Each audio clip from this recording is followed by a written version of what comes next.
This episode is sponsored by the amazing O'Reilly Velocity Conference coming to San Jose, California, June 10th through June 13th. It takes more than great sequence diagram skills to be a great engineer. This is episode 158 of the Soft Skills Engineering Podcast. I'm your host, Dave Smith. I'm your host, Jamison Dance. Soft Skills Engineering is a weekly advice show for software developers about non-technical topics. You could make a sequence diagram about anything, really. Like, I'm going to make one about microwaving my lunch, I guess. It's just a one flat line. Put lunch in microwave, press button, take lunch out, eat lunch. It's not a microservice yet. How do I turn microwaving my lunch into a distributed system? I'm pretty sure that's how I get several $1 million of VC funding.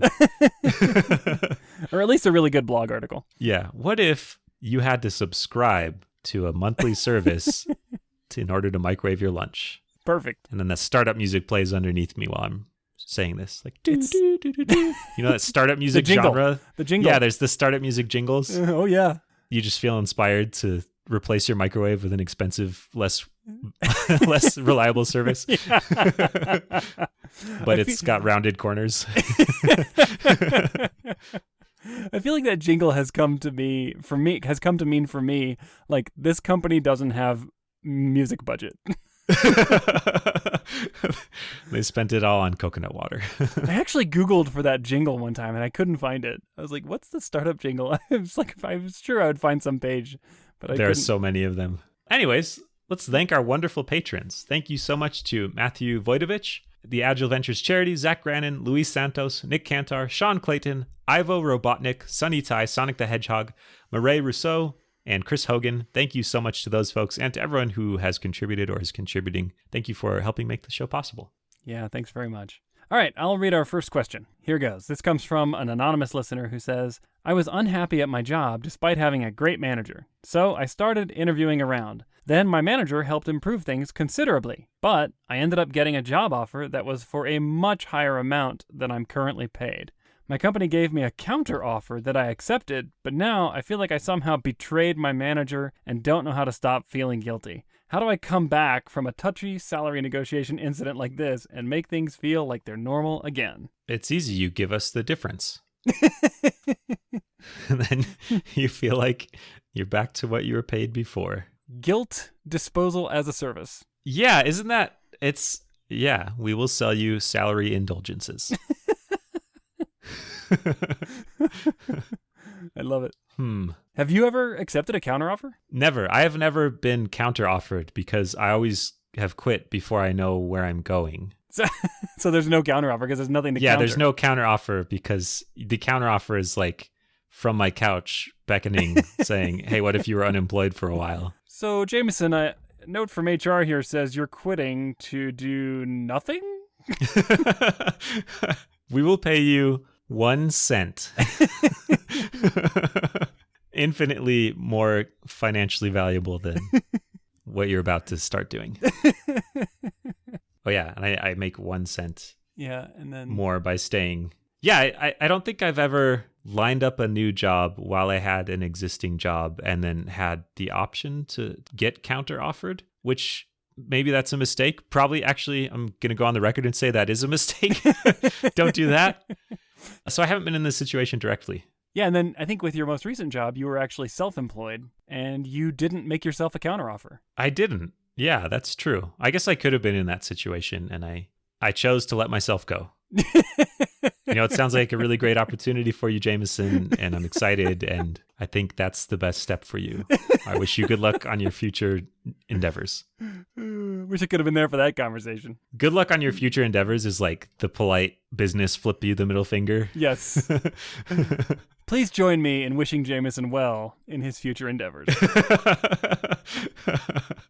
We are super excited and also a little sad. Yeah. And then you just see in the email just a little tiny, very small party horn emoji slipped in there. It's like, is it stenography? Not stenography. Steganography. Steganography, yeah. The periods are actually microfilm dots of all the happy photo shoots that the team did when I left. So we're helping. Okay, so What about you, Dave? So you got nothing to offer. I have had a counteroffer one time, and I did not take it. Was it for similar or more money It was for the same amount of money as the new offer? Yeah, or maybe a little more. But see, I'm the kind of employee where if I choose to go, I'm really gonna go. Yeah. Like I usually make that decision before I walk in. I have never taken an offer for another job into my manager and said, I'm holding this over your head as a warning shot. Please meet this or I'm leaving. I've never done that. Yeah. And it doesn't sound like that's what our listener here did either. Yeah, there was some more detail we didn't read, but they basically said, I didn't do that. They just went into their manager to tell him kind of what was going on. Yeah, I'm leaving, and then the manager made a good case, and things got better. I mean, this is also kind of a thing, where your situation at work isn't necessarily permanent. And if you stick it out for a few months, even if you're interviewing, things could change a lot. I've had that happen. Yeah. And then you're like, oh, well, I got this offer, because interviewing takes a while. And sometimes it can take less time to turn a bad situation into a good situation. I've got this offer now. I don't actually want to leave. And they made it pretty sweet. But now I feel like a schmuck for staying. And I feel like I just played my manager, who I respect and love. But I played them, as if I played this offer off of them. So, yeah. How do you now shed your guilt? I don't think you have anything to be guilty about. This sounds like a solution to a problem. One of the problems was you were unhappy at work. That problem was solved. And then in interviewing, you found out that another problem was you are underpaid at work. And now that problem is solved. Okay. Another option is maybe your manager has betrayed you and double-crossed you, and the money is cursed, and everything you buy with it will be like monkey's paw style. Like you buy your new Tesla and it turns out it only has 3 wheels. It can only turn right or something. Yeah. So this is your manager's brilliant plan of exacting revenge. I wonder if it would make this person feel better if they sat down with their manager and just kind of came clean about everything and said, I wasn't really happy, but you did a great job and you turned things around here, and now I'm super happy. And the timing of this offer it wasn't that I was like, going around you and didn't like you. It's just that it didn't work out. Or sorry, the timing, okay, I'm blathering. It's not so much that it was you. You weren't the problem. You did a great job and you fixed things, and now everything's good. And nah, okay, I don't know what to say. Falling apart. Maybe that's not a good idea. Just start sweating a lot. Like I am right now. Yeah. I don't know. I don't think you have anything to apologize for. I think it sounds like you already told your manager, I'm not holding this over you. You could just say that again.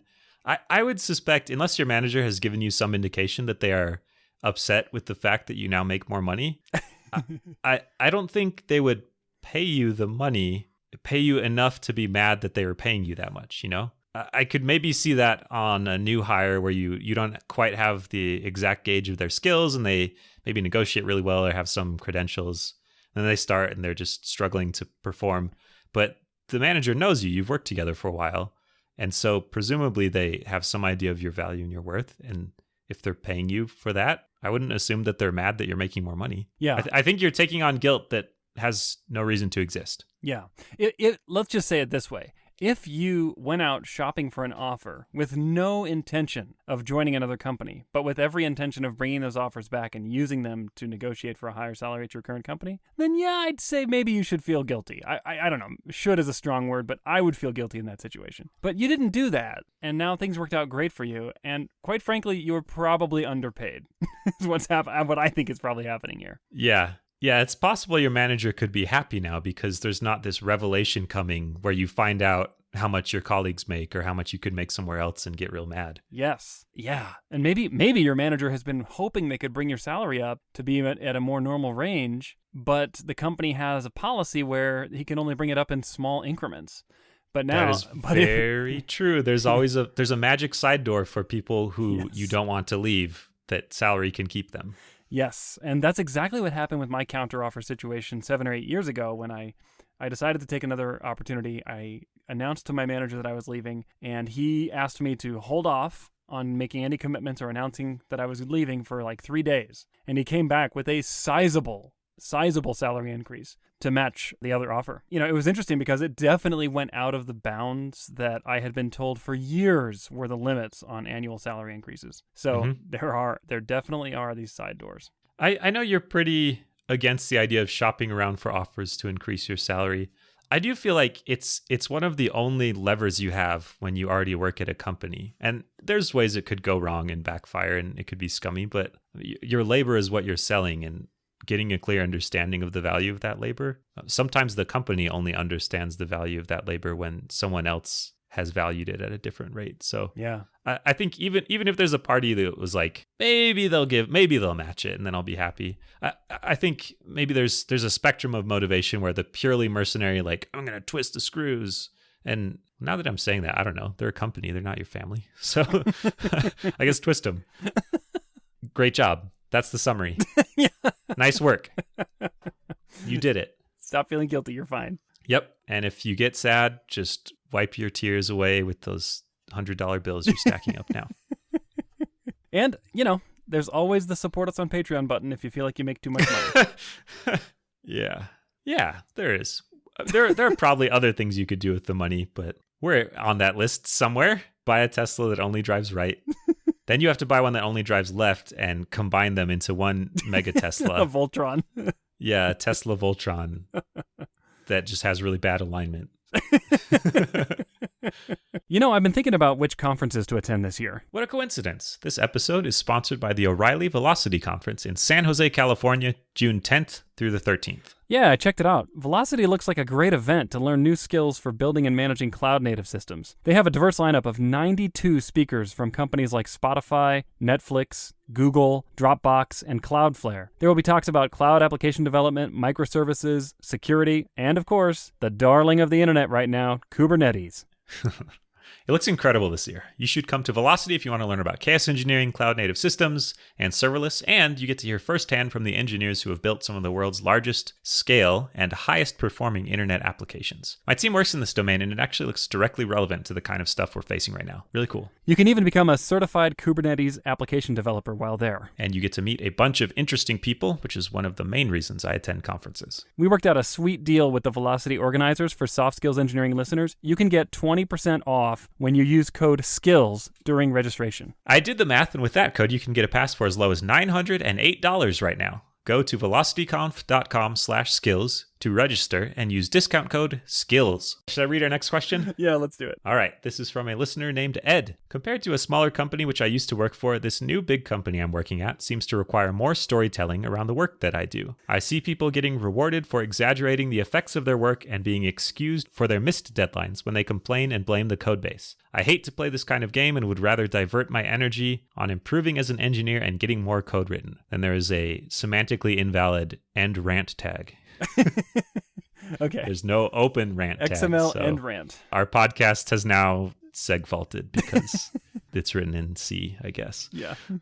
With all that said, I do understand the need for this, and I think it's a valuable skill. So there's not a question here. So that means we get to make up our own question. Yep.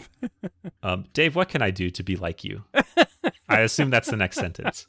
That's the implicit question here. I usually add that to most of the questions in my head. There are no dumb questions until now. You're saying, what can I do to be like you is a dumb question? Yep. Oh, dear. Yeah, there's a feeling here. Do you think, it seems like it could be either way. One of them is, how do I be effective in this environment? Or the other one is, how do I just focus on doing good work and not have to worry about all this storytelling stuff? Yeah. Oh, man. I kind of have this snarky comment here where I'm thinking, you see people getting rewarded for exaggerating the effects of their work? Say it ain't so. Like, people would never do that. Yeah, and they would never be rewarded for that level of dishonesty. And yet, here we are. Yeah. Why don't we change the people? Switch them out. Yeah. With people who understate their contributions. Yeah. So I work at a gigantic megacorp, and no one ever has any idea what is going on, like one team over. They're working on products you have never heard of. You've never heard mention of them, or mention of any of the things that they affect, or any of their customers, or there's just so much going on that the communication requirements are much higher if you want people to actually understand what you're doing. Mm-hmm. And some of that might be storytelling, and some of it might be exaggeration, but some of it is just, if you do good work in this environment and no one knows about it, then you didn't your work didn't have much of an effect, or it doesn't bubble up to people that allocate resources, promotions, and number of team members and stuff like that. So there is definitely a larger communication overhead in general, I think, at large companies, partially just to make sure it filters through to people that need to know about it. There's a lot of context. Yeah. And so you're saying, oh, I know what it is. So you have to exaggerate the contribution so that by the time the contribution gets attenuated as it travels farther and farther. Oh, okay. So it's like estimates where you have to like quintuple your estimate because each layer it goes through is going to shrink the amount of time. Yes. Is that what you're saying? Yeah. Or like a signal booster. Like you have to boost the signal to be able to transmit farther. Yeah. Yeah, so some of this might be big company thing, the storytelling and communication thing. I don't know about the exaggeration stuff. That might just be like human nature thing like we talked about. Yeah. But if it's just based on talking about what you did, I think that's easier to sell one way or the other, where you can exaggerate or understate what you did. But if you're saying what the impact of some work was, and you have a way to measure that, you can still just make all that up, certainly. But I think it's easier to look at that and feel like that reflects reality. So if you feel like you need to do some of this to be effective, I think some of that turns into putting more effort into measuring the outcomes that happen from your work and storytelling based on that, instead of just, here's what I did, here's how hard it was, here's like how smart I am for doing it. Say, we, closed this many bugs, or we saved this much money, or we sold this many contracts or whatever. Or we sold this many left-handed Teslas. Yeah, we offloaded this much broken inventory by routing it through our cursed Tesla vendor. It says here big company, right? New big company. And I just want to call out how different it is, or how different it has been for me working at startups compared to big companies. I also work for a very large company now, but in the past I've worked for startups. And I'll just tell the story this way. At startups, every engineer knows what every other engineer is working on. And when the leader says, here's what we're going to do, then that's what we all do. And that's pretty much it. But then when you come to a big company, I have learned, as I've observed, that it's a lot more about persuading the masses to go along with your ideas. There isn't like this central figure who says, okay, here's what everyone's going to do, go do it. Because it's just too big for one mind to conceive of all the different things that have to be done. It's not, I think sometimes I imagine the military where you have like this overlord who runs the whole military, and they've like planned out every little battalion's movements and I don't even know if battalion's the right word. I'm sorry. But they've planned out every movement. They've planned out every supply chain issue. They've planned out all the schedules for all the different units and how they are going to move together. But big companies just aren't like that. It's more like a Wait, you're saying that's how you think the military works? Yeah, that's how I think. That's how I think of it. Yeah, I think of it like this like chess master who's moving the pieces on a board, right? I've played a lot of first-person shooters, so I don't think, from my experience in the military online, that's not quite how it works. In the online military. Yeah. With 12-year-olds. A lot of people, just a lot of people yelling things I can't repeat on this podcast. Well, anyway, but big companies aren't like that, and they're not like the startup. And what they tend to be more like is these crowds of people who will only act when persuaded. Even like these top-down initiatives, you have to persuade people to do it. I heard this interview with the CEO of one of the largest companies in America recently, and he was talking about how hard he had to work to persuade people to do what he wanted them to do. And I thought, what? Like, why? You're like the number one most in charge person at this whole company. Why do you have to spend time on persuasion? But you do. And these stories, right? Like this activity of telling stories about what you did and the effects that it had and the positive things that you contributed are part of that persuasion process. And they're a part that doesn't seem as necessary at a small company. That makes so much sense to me. Like you said about the big top-down initiatives, there are so many layers those have to filter through where people make decisions on each of those layers. And there's a lot of ways for things to go wrong or to get tangled up or to conflict with other ideas or initiatives. And so a lot of it is just trying to coordinate and communicate. I don't know what to say about some people exaggerate their work or blame lack of productivity on the code base. That's a time-honored engineering tradition.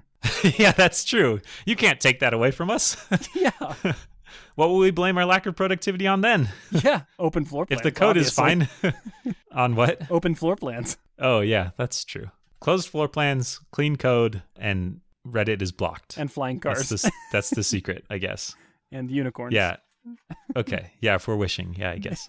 I hate to play this kind of game, would rather divert my energy on improving as an engineer and getting more code written. Yeah, I think you can tackle this deliberately. There's a few things you could do. You could do nothing and just focus on technical output.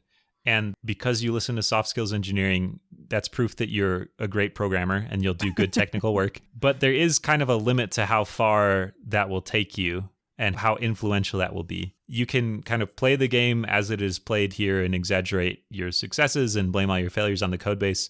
You could also look at it as, I feel like I've never regretted the outcome of me taking a few hours to clearly communicate what I'm doing and why. On anything of meaningful size at a big company, where the feedback has always been positive or some looming disaster that I had no idea about is uncovered because of it. And it is a time burden, but I think in general, it makes the rest of my time more effective than if I just put my head down and cranked out the code or cranked out features or whatever. So I feel like you could look at it as something that will accelerate your technical output, not a distraction from it. Because there's so much coordination that has to happen. That is so insightful. It really was. Good job. Thank you, Dave. I'm just sitting here thinking that is so true. Like this is an investment. When you focus on honing your skills of describing your contributions to other people, it unlocks you in the future, even though it binds you down today in terms of your technical contributions. You'll be given more trust, more autonomy, and you'll be able to do things you want to do in the future. And you'll probably never be able to completely let this skill die. You'll always have to be describing your work, but I think you'll be given a lot more power and a lot more. Frankly, your job will be more fun, I think, if you do these things now.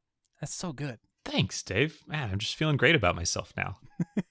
Your contributions are just so good. Now I have to say something real dumb to balance it out. Gotta burst my ego balloon. What was I gonna say? It doesn't matter. You already said something really smart. That's true. Yeah, it doesn't matter. This is all filler until the podcast ends. Yeah. I think a lot of the fun technical problems end up going to people that communicate well. Or do they go to them or do they attract? I don't know. Somehow, if there's a problem you're really interested in solving, being able to sell like why it's important and why people should work on it, that feels very valuable too. That's all kind of storytelling stuff. Huh. Yeah. So is it a law of attraction or is it more of a push where people push the problems, like leadership pushes cool problems to people who communicate well and describe their contributions? Or do those people get to go grab the problems they're interested in? Probably both. Yeah, I bet it's both. So what about the other side where we've kind of told Ed, maybe focus a little bit more on this and it'll actually help your technical output. But how do you deal with people where you just know that they're grifters? I started laughing because I knew exactly where you were going. Like, they're schemers. You could be the guy who is, instead of playing up your own contributions, you're just constantly downplaying others. Yeah.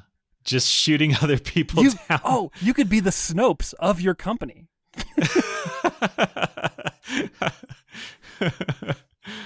That's in the bonus DLC chapters to How to Win Friends and Influence People. Is you go around and you cross-reference all of their figures and demand citations for all of their like board presentations.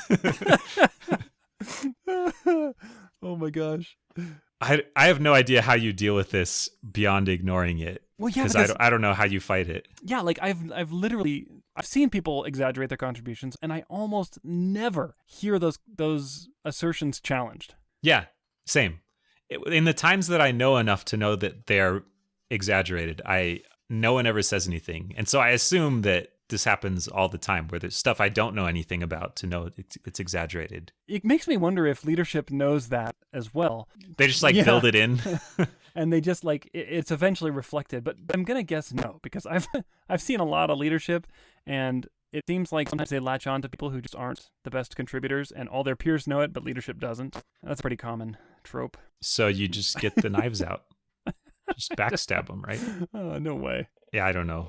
Maybe we'll skip that question because I don't know how to answer it. How to be Snopes in your company. Complain and blame the code base. Well, you need some independent funding, first of all. Or not so independent. Because your funding might go away. Well, if you become Snopes and people know it, then they might start paying you off to stay off their backs. It's a side hustle. Ah, okay. Snopes' side hustle, yes. He's accepting bribes to say that the lizard men are real. I mean, at the end of the day, though, we're joking about this, and at the end of the day, I would never mount a campaign to torpedo someone's assertions about their own greatness. Usually they don't cause that much harm. And so I think all you have to do is come up with even more exaggerated claims about yourself. It's an arms race? Is that what you're saying? Yes. That just feels bad for the culture, though, where it's arms race is a little tongue-in-cheek, but not really, where if everyone exaggerates and everyone knows they exaggerate, then if you just don't, if you tell the truth or if you say things like they are, then you suddenly look pretty bad in comparison. Yeah, you do. But don't worry, the whole company's eventually going to go out of business if they're all working from these delusions. So wait for these people to destroy the company. That's what you're saying. Yep. I don't know. I feel like this is going to be one of those questions where I think about it again later. I'm like, why didn't I say this? But I think it would be hard for me personally to challenge or push back on projects I wasn't involved in that I just knew about tangentially. I think when you hear things like this, it's okay to ask skeptical questions without being a complete jerk. You might, instead of just saying like, well, that's obviously exaggerated, you could say, hey, can you give me a source for that? I'd love to look into that more and understand the details. And then they'll share it with you, and then you'll know it was fake. Or maybe you'll find out that actually they aren't exaggerated. Yeah. Could go either way. Yeah, I guess we talked earlier about using numbers and figures and cold, hard facts a little bit more. And maybe that's your subtle way of pushing back against this, is you just ask for people to support their assertions a little bit more. Well, have we solved this problem once and for all? As usual. All right. Good luck, Ed. What can people do if they would like their own problems solved? Well, don't ask us, first of all. But if you, in just a lapse of judgment, decide you want to do that anyway, go to softskills.audio and click on Ask a Question. You can leave as much information as you want. Thank you so much to all the people that have written in. The questions are wonderful, and you are the lifeblood of this show. Yeah, thank you. All right, we'll catch you next week.